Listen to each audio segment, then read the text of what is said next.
Hello student, आज के इस वीडियो में क्लास 10th फिजिक्स के चैप्टर नंबर 4 जिसका नाम है विद्युत धारा। तो हम लोग इस चैप्टर के लघुत्तरीय प्रश्नों का उत्तर करेंगे। इससे पिछले वाले वीडियो में हमने इसका अति लघुत्तरीय करा दिया है, जो आपको इस वीडियो के डिस्क्रिप्शन में मिल जाएगा। और साथ में इसका हमने न्यूमेरिकल क्वेश्चंस को भी करा दिया है, तो आप लोग उस वीडियो को भी जाकर देख सकते हैं, जो आपको इस वीडियो के डिस्क्रिप्शन में लिंक दिया हुआ रहेगा।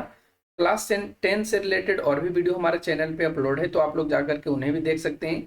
जैसे कि ऑब्जेक्टिव क्वेश्चंस भी आप लोगों को देखने को मिलेगा, तो आप लोग वहां से जाकर के देख सकते हैं। तो चलिए फटाफट से आज के इस वीडियो को स्टार्ट करते हैं। और इस चैप्टर में जितने भी क्वेश्चन 1 से लेकर के 32 तक दिए गए हैं, उन सभी प्रश्नों का आज के इस वीडियो में हम लोग सोल्यूशन करने वाले हैं। तो देखिए, फर्स्ट क्वेश्चन आपके स्क्रीन पर दिख रहा है, जिसमें आपसे पूछा गया है कि किसी बिंदु पर विद्युत विभव से आप क्या समझते हैं। यानी आपको यहाँ से क्वेश्चन मुख्य रूप से जो पूछा गया है वो विद्युत विभव के बारे में पूछा गया है। तो चलिए इसका उत्तर हम लिखते हैं। यहाँ पे उत्तर में हमने लिखा है इकाई धन आवेश को अनंत से विद्युतीय क्षेत्र के किसी एक बिंदु तक लाने में किए गए कार्य की मात्रा को उस बिंदु पर का विद्युतीय विभव कहा जाता है। इसका जो ऐसा यूनिट होता है वो वोल्ट होता है, और इसको हम लोग भी से सूचित करते हैं। तो ये आपका विद्युतीय विभव हो गया, जो किसी एक बिंदु से अनंत से विद्युतीय क्षेत्र के किसी एक बिंदु से, मतलब कहीं से भी वो किसी एक बिंदु तक लाने में जो कार्य करता है, तो उस कार्य की जो मात्रा होता है उसी को हम लोग विद्युतीय विभव कहते हैं। और इसको हम लोग वोल्ट यानी भी से सूचित करते हैं। इसका एसआई मात्रक वोल्ट होता है। ठीक है, उम्मीद करते हैं आपको इस क्वेश्चन का आंसर मिल गया होगा और आप इस चीज को समझ भी गए होंगे। क्वेश्चन नंबर 2 पे आता है। क्वेश्चन नंबर 2 जिसमें आपसे पूछा है कि विद्युत धारा, विभवांतर एवं प्रतिरोध की परिभाषा दें, इनके एसआई मात्रक भी लिखें। तो चलिए इस प्रश्न का भी उत्तर लिखते हैं हम लोग। सबसे पहले आता है विद्युत धारा। तो विद्युत धारा क्या होता है? तो किसी चालक में प्रवाहित होने वाले आवेश की प्रवाह की जो दर होता है उसी को हम लोग विद्युत धारा कहते हैं। ठीक है, आवेशों के प्रवाह की दर को हम लोग क्या बोलते हैं? विद्युत धारा बोलते हैं। इसका जो एसआई मात्रक होता है वो एम्पियर होता है, इसे ए से सूचित करते हैं। और विद्युत धारा को हम लोग आई से सूचित करते हैं। ध्यान रखना इस चीज को। ठीक है, अब हम लोग विभवांतर का परिभाषा यहाँ पे देखते हैं। तो विभवांतर क्या होता है? तो दो विभवों के बीच की जो दूरी होती है उसी को हम लोग क्या कहते हैं? विभवांतर कहते हैं। इसका जो एसआई मात्रक होता है वोल्ट होता है, इसको हम लोग भी से सूचित करते हैं, वोल्ट को। ठीक है, तो ये आपका विभवांतर हो गया। अब प्रतिरोध आ गया। तो प्रतिरोध का एसआई मात्रक और प्रतिरोध कहते किसको है? देखिए हमने लिखा है कि चालक पदार्थ का वह गुण जो उस पदार्थ से होकर प्रवाहित होने वाली विद्युत धारा का विरोध करता है, उससे हम लोग प्रतिरोध कहते हैं। इसका जो एसआई मात्रक होता है ओम होता है, और ओम को हम लोग इस सिंबल से डिनोट करते हैं या सूचित करते हैं। तो ये क्वेश्चन भी आप लोगों को क्लियर हो गया होगा।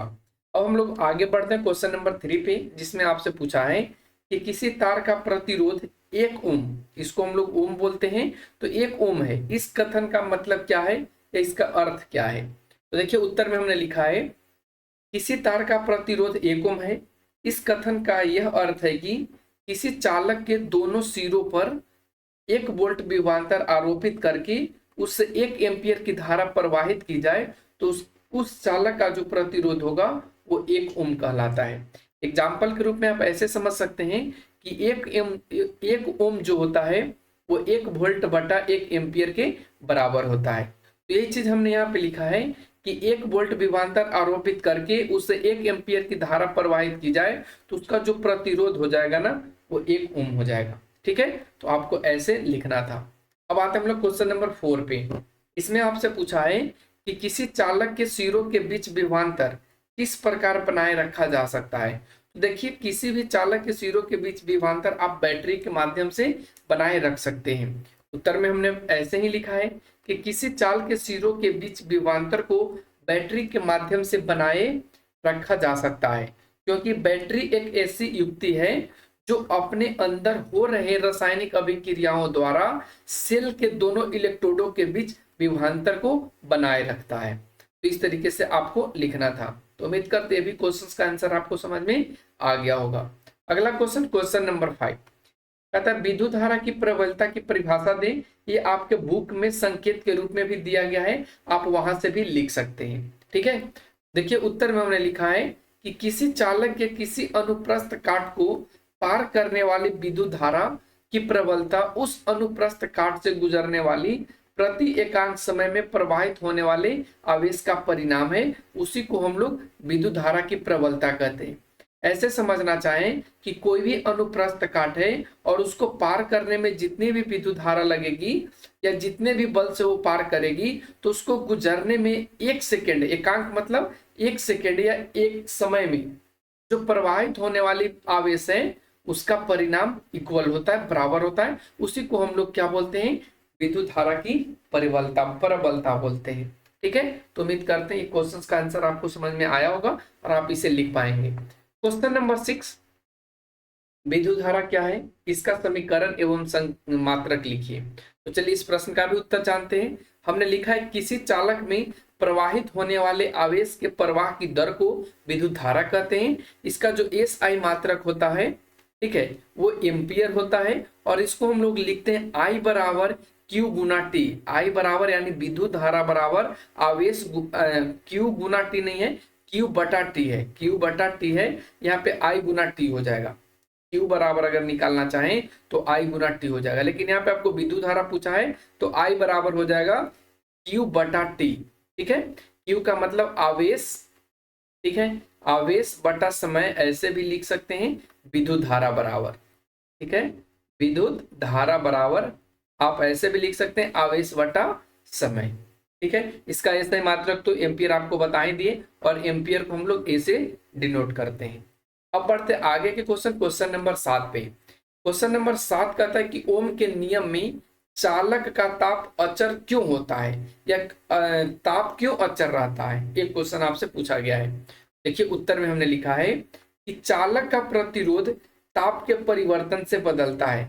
जो चालक है उसका प्रतिरोध किससे बदलता है, ताप के परिवर्तन से बदलता है। और ऐसा होने पर चालक से प्रवाहित होने वाली धारा का कभी, यहाँ पे कभी लिखाएगा, कभी सही मान नहीं प्राप्त होता है, कभी सही मान प्राप्त नहीं होता है, अर्थात एक साथ कई मान बदल जाते हैं। अतः ओम का नियम अचर ताप पर ही सही होता है।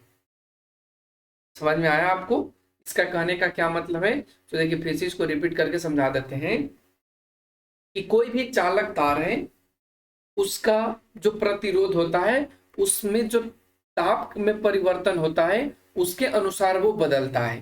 ठीक है, और ऐसा होने पर चालक से जो प्रवाहित होने वाली विद्युत धारा है वह कभी सही मान नहीं प्राप्त होता है या वो कभी भी सही मान नहीं देता है। अर्थात जब एक साथ कई मान बदल जाते हैं तब ओम का नियम अचर ताप पर सही होता है। सही नहीं, यहाँ पे सिर्फ सही होगा, सही होता है। समझ में आया? यानी अचर ताप क्यों जरूरी होता है? अचर ताप इसलिए जरूरी होता है कि जब आप विद्युत धारा को प्रवाहित करेंगे तो जितना आप, जैसे 2 एम्पियर का विद्युत धारा प्रवाहित कर रहे हैं, तो अगर उसमें अचर ताप नहीं रहेगा, ठीक है, अचर जो उसका ताप है वो अचर नहीं रहेगा, तो आपका जो 2 एम्पियर का मान है वो कभी 2 एम्पियर ना दे करके कभी 2.5 एम्पियर दे देगा, कभी 1.5 एम्पियर दे देगा, यानी वो कभी भी सही मान नहीं देगा। और इसी वजह से चालक का जो ताप होता है ओम के नियम में वो अचर रखा जाता है। उम्मीद करते हैं ये पॉइंट आपको समझ में आया होगा। अब हम लोग आते हैं क्वेश्चन नंबर 8 पे, जिसमें कहा गया है कि ओम के नियम को लिखकर इसकी व्याख्या करें। तो चलिए ओम के नियम को लिखकर व्याख्या इसका करते हैं। तो ओम के नियम कहता है कि अचर ताप पर किसी चालक से प्रवाहित होने वाली विद्युत धारा चालक के सिरों के बीच विभवांतर का सीधा समानुपाती होता है। इसका कहने का मतलब क्या है? यदि चालक से प्रवाहित होने वाली विद्युत धारा I है तथा चालक के सिरों के बीच का विभवांतर V है, तो ओम के नियम के अनुसार क्या हो जाता है? V समानुपाती I। जहां ताप अचर रहता है तो समानुपाती की जगह पे हमने क्या लिया है? V बराबर IR। अब IR यानी R क्या है? तो आपका एक नियतांक है जिसे चालक का प्रतिरोध कहते हैं। तो हम R बराबर लिख सकते हैं V बट्टा I और I बराबर V बट्टा R।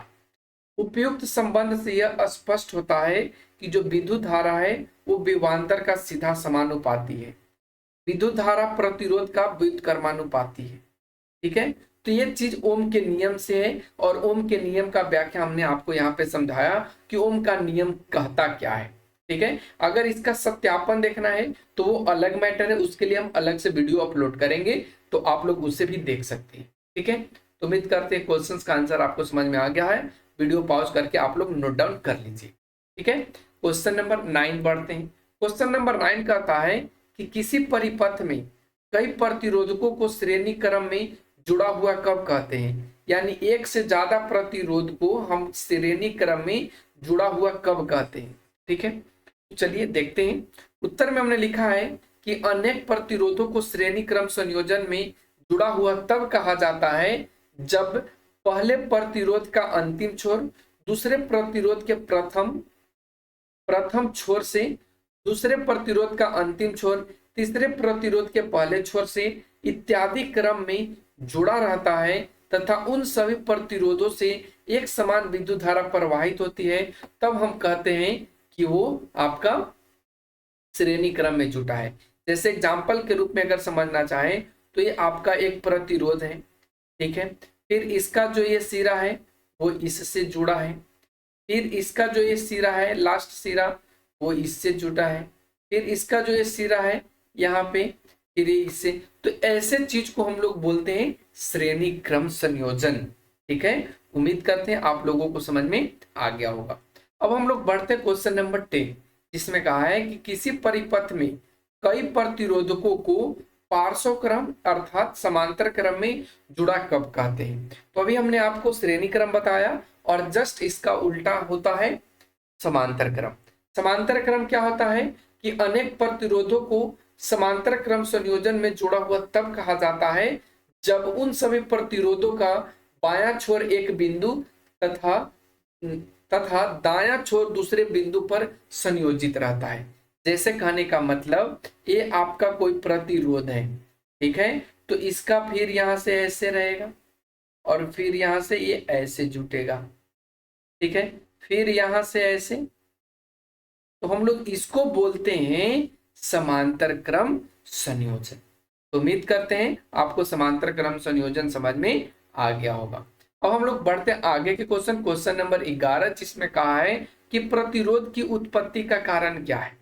तो देखिए उत्तर में हमने लिखा है कि जब किसी पदार्थ से विद्युत धारा प्रवाहित की जाती है तो कुछ पदार्थ अपने से होकर विद्युत धारा के प्रवाह की दिशा में अवरोध उत्पन्न करते हैं, और इन्हीं अवरोध के उत्पन्न होने से प्रतिरोध का उत्पत्ति हुआ है। जैसे एग्जाम्पल के रूप में समझिए तो पत्थर अपने से होकर के विद्युत को पार नहीं होने देता है, तो जैसे ही विद्युत का प्रतिरोध किया, विरोध किया, तो इस कंडीशन में हम कहेंगे कि पत्थर क्या है, तो ये प्रतिरोध उत्पन्न करता है। ये विरोध उत्पन्न किया तो विरोध उत्पन्न करने वाले जो पदार्थ होंगे उसके हम लोग प्रतिरोध के नाम से जानते हैं। ठीक है, अब बढ़ते आगे क्वेश्चन नंबर 12। क्वेश्चन नंबर 12 कहता है कि प्रतिरोधों का समूहीकरण क्या है, विद्युत परिपथ के साथ वर्णन करें। तो चलिए सबसे पहले हम लोग जानते हैं कि प्रतिरोधों का समूहीकरण कहते किसे हैं।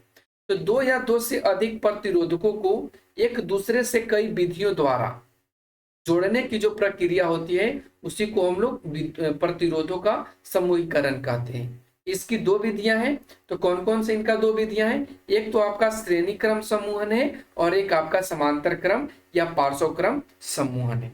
आप इसको दिखा सकते हैं श्रेणी क्रम को कैसे, तो मान यहाँ पे देखिए ये आपका क्या है, ठीक है, ये आपका विद्युत परिपथ है जिसमें यहाँ पे ये एमीटर जुड़ा हुआ है, फिर यहां से, चलो ऐसे नहीं, पूरा हमने लाइन ही खींच दिया। देखो यहाँ पे प्रतिरोध लगा हुआ है, फिर यहाँ पे प्रतिरोध लगा हुआ है, और फिर यहाँ पे प्रतिरोध लगा हुआ है, फिर यहाँ से ऐसे आ रहा है। ठीक है, फिर यहाँ से ऐसे आ रहा है, और उसके बाद मान लो कि यहाँ पे लगा हुआ है एमीटर। ठीक है, यहाँ पे आपने बैटरी सेल को जोड़ दिया। ठीक है,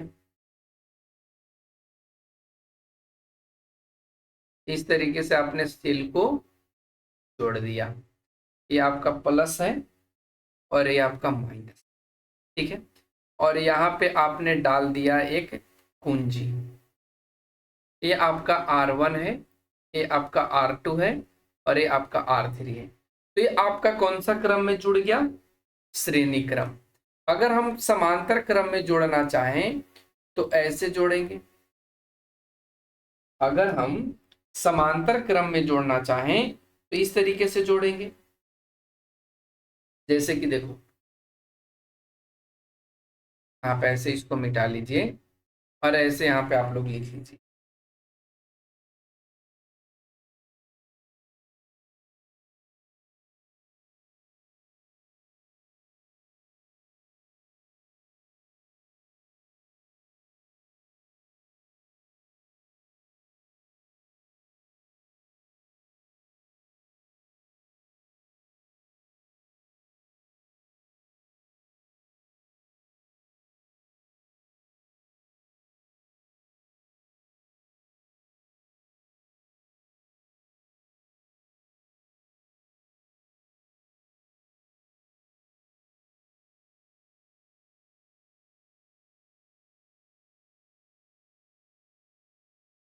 ठीक है, इस चीज को आप समझ गए होंगे। इसको आप R1 नाम दे सकते हैं, R2 नाम दे सकते हैं, R3 और R4। ये आपका समांतर क्रम हो गया और ये आपका श्रेणी क्रम हो गया। ठीक है, इसी में आप जोड़ सकते हैं बैटरी को भी यहाँ पे। ठीक है, आप यहाँ पे जोड़ सकते हैं और फिर इसको यहाँ से आप ऐसे जोड़ लेंगे। तो ये आपका हो गया समांतर क्रम और ये आपका हो गया श्रेणी क्रम। तो उम्मीद करते हैं दोनों चीज आप लोगों को समझ में आ गया होगा। आप लोग खुद से इसको बनाइए तो ज्यादा बेहतर होगा। ठीक है, अब बढ़ते हैं आगे क्वेश्चन नंबर 13 पे। क्वेश्चन नंबर कहता है कि एमीटर एवं वोल्ट मीटर की उपयोग को बताइए कि एमीटर और वोल्ट मीटर का उपयोग कहाँ कहाँ किया जाता है। ठीक है, तो चलिए इसका भी देख लेते हैं। तो हमने लिखा है कि एमीटर का उपयोग विद्युत परिपथ में धारा मापने में किया जाता है, जबकि वोल्ट मीटर का जो उपयोग करते हैं वो दो बिंदुओं के बीच विभवांतर मापने के लिए किया जाता है। तो हमने इसका उपयोग को बता दिया। क्वेश्चन नंबर 14, किलोवाट घंटा। ठीक है, किलोवाट घंटा क्या है, इसका मान लिखें। देखिए उत्तर में हमने लिखा है कि विद्युत ऊर्जा का व्यवसायिक मात्रक किलोवाट घंटा होता है। इसे संक्षेप में kWh कहा जाता है और 1 किलोवाट घंटा बराबर 3 गुने 10 के पावर 6 जूल होता है। तो आपने समझा किलोवाट घंटा क्या है, तो ये ऊर्जा का एक व्यवसायिक मात्रक होता है जो 1 घंटा में प्रवाहित विद्युत धारा को मापता है। ठीक है, ध्यान रखना। अब बढ़ते आगे क्वेश्चन नंबर 15, प्रतिरोध क्या है, इसका एसआई मात्रक लिखिए। तो अभी हमने आपको ऊपर बताया था, यहाँ भी आपको वही चीज बताएंगे कि चालक पदार्थ का वह गुण जो उस पदार्थ से होकर प्रवाहित होने वाली विद्युत धारा का विरोध करता है उसको हम लोग प्रतिरोध कहते हैं। और प्रतिरोध का जो एसआई मात्रक होता है वो ओम होता है और इसको इस सिंबल से सूचित किया जाता है। अब बढ़ते क्वेश्चन नंबर 16, प्रतिरोधों का संयोजन क्या है, यह कितने प्रकार से होता है। देखिए उत्तर में हमने लिखा है कि जब दो या दो से अधिक प्रतिरोधों को एक दूसरे से कई विधियों द्वारा जोड़ा जाता है तो उसे प्रतिरोधों का संयोजन कहते हैं। और प्रतिरोधों का संयोजन दो प्रकार से होता है, एक तो समांतर क्रम में और एक आपका श्रेणी क्रम में, जो हमने आपको ऊपर भी समझा रखा है। क्वेश्चन नंबर 17 कहता है कि विद्युत बल्ब का नामांकित चित्र बनाएं। तो विद्युत बल्ब का नामांकित चित्र आप अपने पुस्तक से देख करके खुद बनाने की कोशिश करें, क्योंकि मेरे द्वारा यहाँ पे जो कुछ भी बनाया हुआ फिगर रहेगा वो आपके काम का नहीं रहेगा, क्योंकि आपको तो ड्रॉ खुद से करना ही है, तो आप उस चीज को खुद से बनाएंगे। अगला क्वेश्चन 18 नंबर, विद्युत बल्ब में निष्क्रिय गैस क्यों भरी जाती है। तो देखिए उत्तर में हमने लिखा है कि जब हवा की उपस्थिति में फिलामेंट से धारा प्रवाहित कराई जाती है तो गर्म होने पर यह ऑक्सीकृत होकर भंगुर हो जाती है और उसके बाद ये टूट जाएगी। तो इसलिए फिलामेंट जिस कांच बल्ब के भीतर व्यवस्थित रहता है उसकी हवा निकाल करके वहां पे क्या भर दिया जाता है, निष्क्रिय गैस। और आप लोग कमेंट सेक्शन में बताइए कि वो कौन सा निष्क्रिय गैस है जो विद्युत बल्ब के अंदर भरा हुआ रहता है। और आप लोग ऑब्जेक्टिव क्वेश्चन जाकर के हमारे चैनल पे देख सकते हैं। कम्युनिटी सेक्शन में भी आप लोग अपने क्वेश्चंस का आंसर दीजिए और वहां पे आप अपने डेली के क्वेश्चंस को सोल्व कीजिए और बताइए कि आप लोगों का सही होता है या नहीं। अगर नहीं होता है तो जो हम ऑब्जेक्टिव क्वेश्चन का जो वीडियो अपलोड किए हैं उसको आप लोग जाकर के देख लीजिए, वहां से आपको क्लियर हो जाएगा जो भी हमने आपको कम्युनिटी में क्वेश्चन डाला है। ठीक है, तो ध्यान रखना। अगला क्वेश्चन आता है कि समान पदार्थ और समान लंबाई के तारों में यदि एक पतला तथा दूसरा मोटा हो तो इनमें से किसमें विद्युत धारा अधिक आसानी से प्रवाहित होगी जबकि उन्हें समान विद्युत स्रोतों से संयोजित किया जाता है, और इसका कारण भी बताइए। तो देखिए उत्तर में हमने लिखा है कि मोटा तार में विद्युत धारा अधिक आसानी से प्रवाहित होगी। क्यों होगी? क्योंकि किसी तार का प्रतिरोध उसके अनुप्रस्थ काट के क्षेत्रफल एक व्युत्क्रमानुपाती होता है। अर्थात तार जितना ही मोटा होगा उसका प्रतिरोध उतना ही कम होगा और विद्युत धारा आसानी से पार हो जाएगा। तो हमने आपको समझाया कि अगर आप तार को दुगना करते हैं, मोटा करते हैं, तो पहले वाला जो पतला तार रहेगा उसमें आपका विद्युत धारा जाने में कठिनाई होगा, उससे अच्छा तरीका से नहीं प्रवाहित होगा, लेकिन आसानी तरीका से प्रवाहित मोटे तार में हो जाता है। ठीक है, अगला क्वेश्चन 20 नंबर।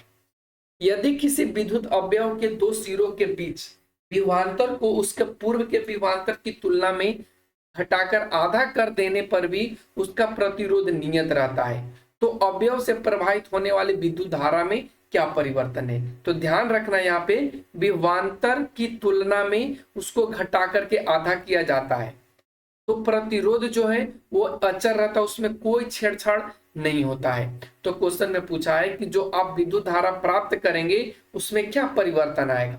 तो उत्तर में हमने लिखा है कि यदि प्रतिरोध नियत हो तो ओम के नियम से अवयव में प्रवाहित जो विद्युत धारा है उसके सिरों के बीच आरोपित विभवांतर के समानुपाती होता है।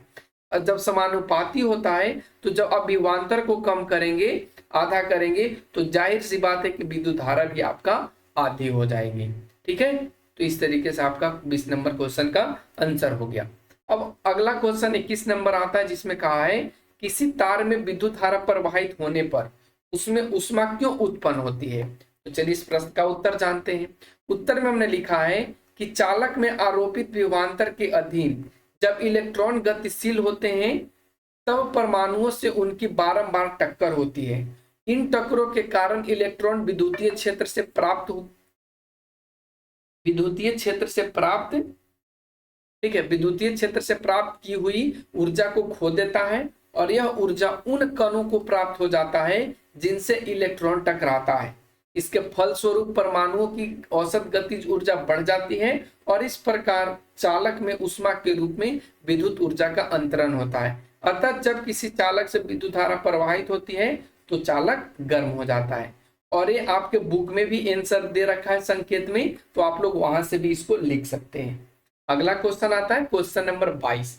इसमें कहता है कि विद्युत धारा के ऊष्मीय प्रभाव किन कारकों पर निर्भर करते हैं।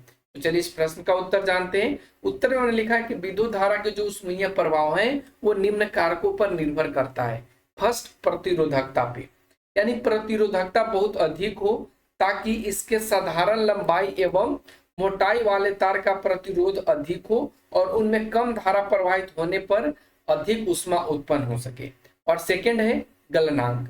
गलनांक अत्यधिक उच्च हो ताकि इनमें प्रबल धारा प्रवाहित होने पर उत्पन्न अत्यधिक ऊष्मा से तापन अवयव पिघले नहीं। तो ये आपका गलनांक और प्रतिरोधकता होनी चाहिए, तो ध्यान रखना है इस चीजों को।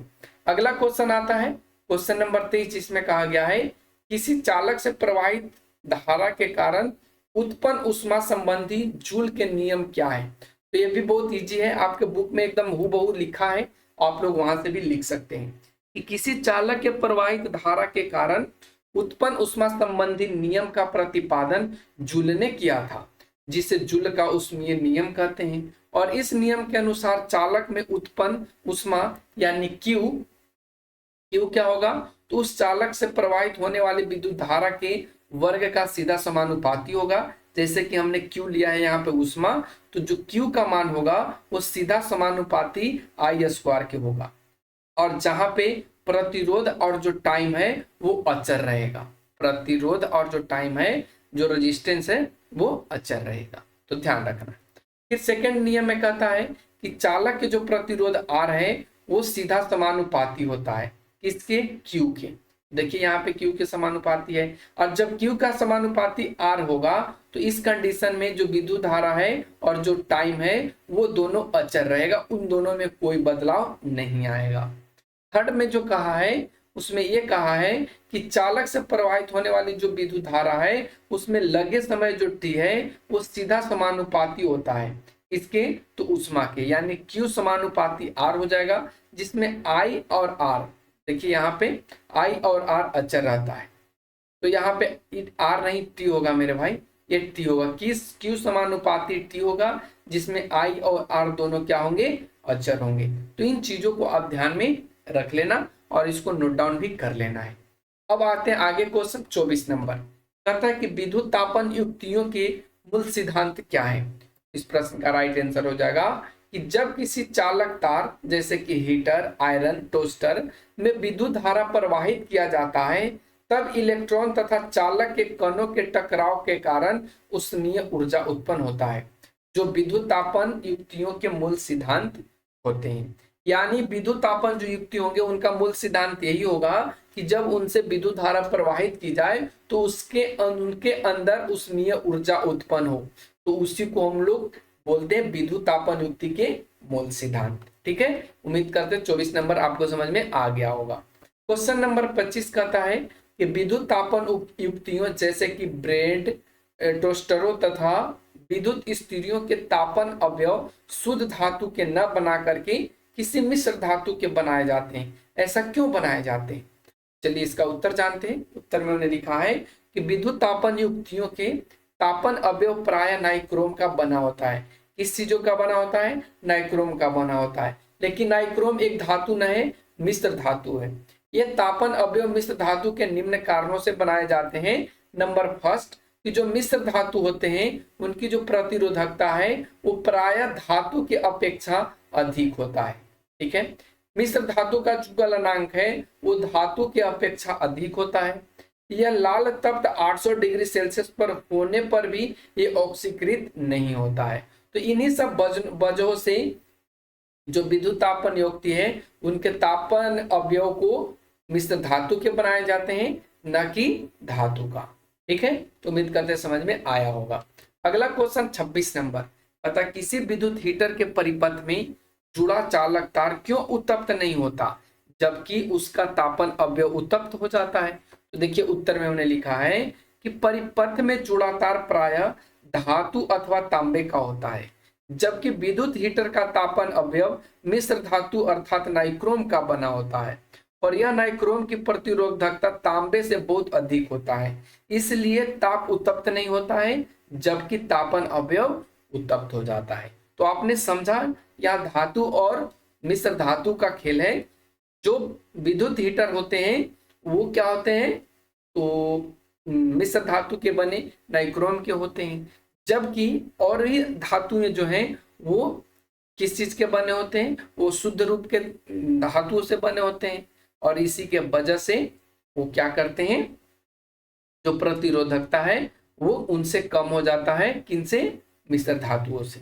इन सब वजहों से हम लोग समझते हैं कि जो विद्युत हीटर है वो जब करंट को पास किया जाता है तो उत्तप्त हो जाता है।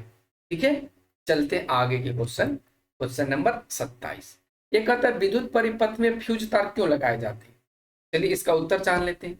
उत्तर में हमने लिखा है कि विद्युत परिपथ में अचानक किसी कारणवश धारा का प्राबल्य बढ़ जाने पर परिपथ में लगी युक्ति जलकर नष्ट हो जाती है या नष्ट हो सकती है, इसलिए इन युक्तियों को नष्ट से बचाने के लिए परिपथ में फ्यूज तार लगाए जाते हैं। ठीक है, उम्मीद करते हैं आपको ये भी समझ में आ गया होगा कि जब कोई परिपथ है उसमें अचानक किसी कारणवश धारा बढ़ जाए तो जो उसमें युक्ति लगे हुए हैं, जो उसमें मशीन वगैरह लगे हुए हैं, वो ना जले, इसके लिए यहाँ पे विद्युत परिपथ में फ्यूज तार लगाए जाते हैं। क्वेश्चन नंबर 28, फ्यूज की क्षमता से आप क्या समझते हैं? देखिए उत्तर में हमने लिखा है कि जिस मान पर धारा का प्राबल्य पहुंचते ही फ्यूज गल जाता है तो फ्यूज की क्षमता कहलाती है। उदाहरण के रूप में आप देख सकते हैं कि किसी फ्यूज की क्षमता यदि 15 एम्पियर है तो इसका मतलब यह है कि धारा का मान 15 एम्पियर से बढ़ने पर फ्यूज गल जाएगा। तो आपने देखा कि फ्यूज का क्षमता का क्या मतलब होता है।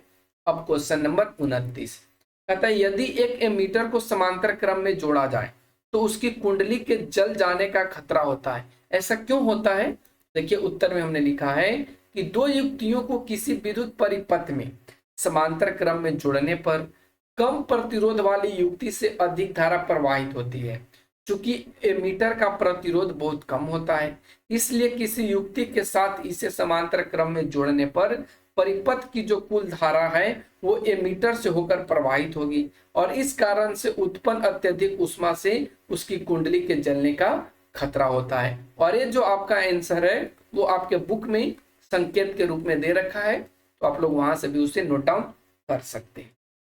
क्वेश्चन नंबर 30 जिसमें कहता है कि 2 वोल्ट के 4 सेलों से बनी एक बैटरी 5 ओम, 8 ओम और 10 ओम के प्रतिरोधकों और एक दाब कुंजी से श्रेणी क्रम में जुड़ी है, तो आप इसका परिपथ आरेख खींचिए। देखिए ये आप क्वेश्चन खुद से करिए, हम आपको सिर्फ हिंट्स यहाँ पे दे देते हैं। जैसे मान लीजिए कि ये आपका कोई प्रतिरोध है,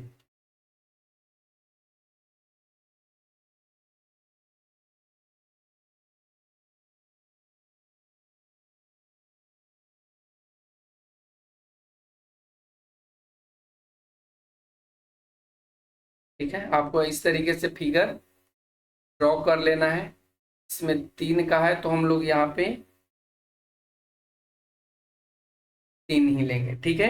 एक का बोला है 5 ओम, एक बोला है 8 ओम और एक बोला है 10 ओम, ठीक है, हमने यहाँ पे ले लिया। अब यहाँ से करंट दे रहे हैं, यहाँ से विद्युत धारा आ रही है, इधर की ओर जा रही है, इधर की ओर जा रही है, फिर ये ऊपर की ओर जा रही है, ठीक है। और यहाँ पे बनाता है एक कुंजी, क्या बनाता है? कुंजी, ये दाब कुंजी, ठीक है। फिर उसके बाद यहाँ पे हमने वोल्ट जोड़ दिया 2 वोल्ट के 4 से, 2 वोल्ट के 4 से जोड़ना है। तो चलिए 1 वोल्ट हमने यहाँ पे जोड़ दिया, फिर उसके बाद एक और वोल्ट जोड़ दिया, फिर उसके बाद एक और वोल्ट जोड़ दिया, 1 2 3 और 1 वोल्ट और जोड़ देंगे 4 और इसको इससे कनेक्ट कर देंगे, ठीक है। और ये आपका प्लस है और ये आपका माइनस है। हमने यहाँ पे जोड़ दिया है 2 वोल्ट, 2 वोल्ट, 2 वोल्ट और 2 वोल्ट, ये आपका आंसर हो गया। ऐसे ही आपको लिखना था, ठीक है। उम्मीद करते हैं आप लोग इसे लिख लिए होंगे। अब आते हैं क्वेश्चन नंबर 31 पे। कहता है 1 ओम तथा 10 ओम, फिर बी में कहता है 1 ओम 10 के पावर 3 ओम तथा 10 के पावर 6 ओम के प्रतिरोध पार्श्व क्रम में संयोजित किए जाते हैं, तो इनके तुल्य प्रतिरोध के संबंध में आप क्या निष्कर्ष निकालेंगे? देखिए इसका उत्तर में हमने लिखा है पहला का 1 से कम होगा, क्योंकि समांतर संयोजन में समतुल्य प्रतिरोध का मान प्रत्येक प्रतिरोध के मान से कम होता है, तो इसमें तो कुछ करना है नहीं। आप जब समतुल्य प्रतिरोध निकालेंगे तो 1/10 ऐसे करके आ जाएगा, तो जब इसको आप देखेंगे तो वही 1/r बराबर आ जाएगा। जब आप यहाँ से r निकालेंगे तो ये 10 बटा क्या आ जाएगा? 11 आ जाएगा। तो 11 से आप भाग लगाएंगे इसमें तो ये हमेशा कम ही आएगा 1 से।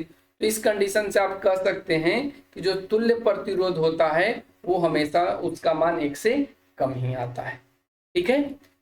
फिर उसी प्रकार से बी में भी कहा है, तो बी को भी आप ऐसे कर लेंगे, जैसे कि 1 दिया है 1/1000 हो जाएगा, फिर 1/1 पे 6 जीरो नीचे आ जाएगा, और जब इसको आप सोल्व कर लेंगे तो ये आपका 1 से कम ही आएगा, ठीक है, 1 से कम ही आएगा, ठीक है, तो ध्यान रखना। अब आता है आज का आखिरी क्वेश्चन 32 नंबर। जिसमें कहा गया है कि बिजली की एक बल्ब पर 220 वोल्ट और 1000 वाट लिखा हुआ है। तो क्वेश्चन में पूछा है कि बल्ब से प्रवाहित विद्युत धारा तथा बल्ब का प्रतिरोध यानी I और R का मान निकालना है। तो चलिए हम लोग यहाँ से सॉल्यूशन कर लेते हैं और सॉल्यूशन में हम यहाँ पे पेन को चेंज कर लेते हैं। ठीक है, चलिए तो हमने पेन में यहाँ पे कलर ले लेते हैं ब्लू। ठीक है, तो देखिए पहले दिया क्या क्या चीज है इसको हम लोग लिख लेंगे। तो यहाँ पे W का मान दिया है कितना, 100 वाट। ठीक है, फिर क्या दिया है, वोल्ट दिया है 220 वोल्ट। तो सबसे पहले क्या निकालना है, बल्ब में प्रवाहित विद्युत धारा I निकालना है। तो I बराबर आपने क्या पढ़ा है, तो I बराबर आपने पढ़ा है W बटा V। अब यहाँ से W का मान रखेंगे 100 और V का मान रखेंगे 220। यहाँ से काट दीजिए, 5 दूनी 10 और 11 दूनी 22, यानी 5/11 ये एम्पियर आ जाएगा। ठीक है, फिर उसी तरीके सेकंड में बल्ब का प्रतिरोध निकालना है। तो बल्ब का प्रतिरोध निकालने के लिए क्या आपको पढ़ाया गया फॉर्मूला, तो R बराबर पढ़ाया गया है V बटा I। अब V का मान कितना है, तो V का मान 220 है और I का मान अभी हमने निकाला 5/11 एम्पियर। ठीक है, तो जब इसको आप करेंगे तो 220 गुना 11/5 आ जाएगा। अब यहाँ से काट दीजिए 5 से, तो 4 पचे 20 और फिर 4 पचे 20, 44 पचे 5 का 20, 5 का 20 तो 22, यानी आ जाएगा 44 इंटू 11। जब आप इसको गुना करेंगे तो ये आपका आ जाएगा 484 ओम और यही आपका आंसर हो जाएगा। तो उम्मीद करते हैं क्वेश्चन नंबर 1 से लेकर 32 तक आप लोग देख पाए होंगे और इस प्रश्न से संतुष्ट भी हो पाए होंगे। तो आज के लिए बस इतना ही। Thanks for watching, take care, bye bye.